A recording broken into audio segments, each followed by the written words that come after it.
I heard those comments and I thought that has to be the biggest difference between the Eagles and the Patriots. The Patriots would never come off a Super Bowl win, have any point in the season where Belichick's like, we need a greater sense of urgency on this team.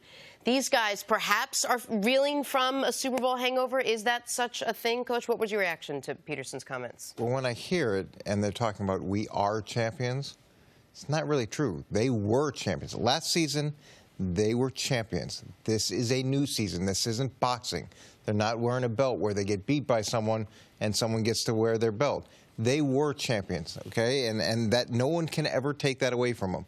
But now it's a new season, it's a new approach, and they've got to be able to do the things that they did well last year better than they did last year, because every single game they're getting the team's best shot. And a heightened sense of urgency, well, why? Like, well, why isn't there a heightened sense of urgency?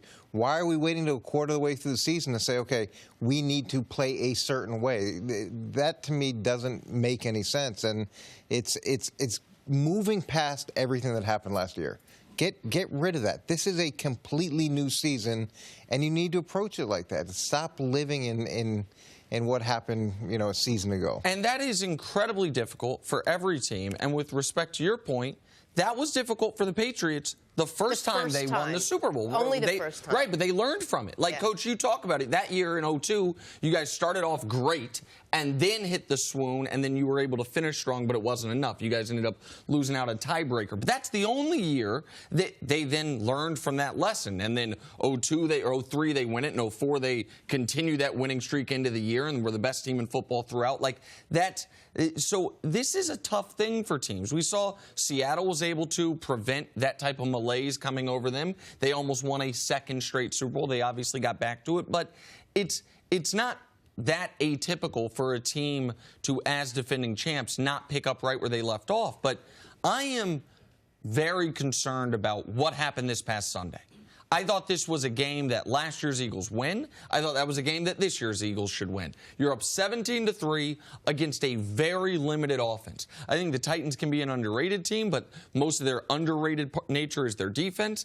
And to blow a 2-touchdown lead against that team, and to once again have your secondary, which was one of the strengths of your team last year, surprising strength, kind of bedevil you, that is, to me, a much bigger concern than is Carson Wentz yet at full strength, or what's the health of the wide receivers, because I have seen the secondary let them down each week of the season so far. Yeah, to me, this is not about talent. This is about a young coach trying to learn how to coach, and he's doing it right before our eyes. That's the reason why he mentions we are champions. Hey, Doug, no, you're not. They gave you the crown. You got the ring. You put it in a safe somewhere. You're not wearing it around, all right? No, you're not the champ. We're going to crown a new champ this year, regardless of how you play. The thing I didn't like, there's a number of things that were alarming as a young coach. The number one thing was he said that we as coaches have to do different. Now, the players, we expect the coaches to be consistent.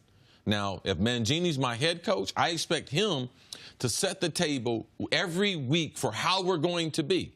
Now, if he comes in and changes, I don't know how to react. Now, assistant coaches, they're supposed to change. Now, you can tinker with them. They can come in a little more intense. If we're not playing good, I expect Mangini, if he's my coordinator, if he's my position coach, he is going to get in my butt all week. But I expect a certain consistency out of my head coach. So now, okay, now the coaches are coaching different.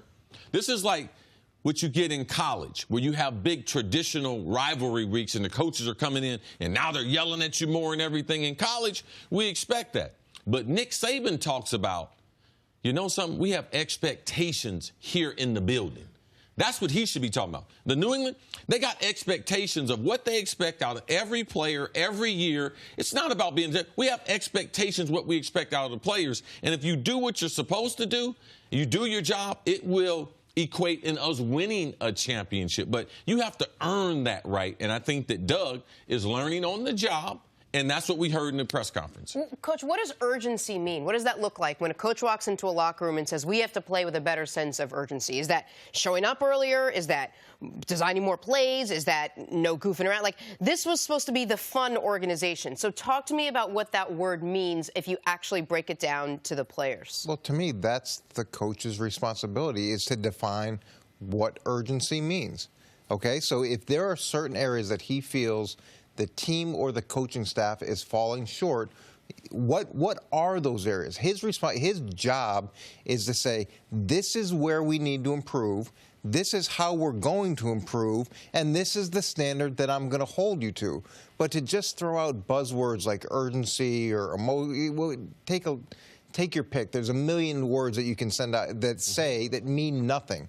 The coach needs to come in with a plan for how you're going to address the problems that are there. Otherwise, the players look up and say, okay, you just want me to play harder? You just want me to... Right. And those things, you may get it for a quarter, you may get it for a game, but they're not tangible, they're not real, they're not things that people can grab onto and say, okay, I'm behind this. Yeah, they don't know what it's like to win and have the pressure on them. And I know Coach Mangini, he laughed. He laughed this summer when he started hearing about all the comments about, oh, it's so much fun. Oh, we have so much fun playing here. We knew this day was coming. This is the NFL. This is not the NBA. Golden State, they can say that. You know something? We're champions, and I dare anybody to say anything or do anything about it. There ain't nothing people can do.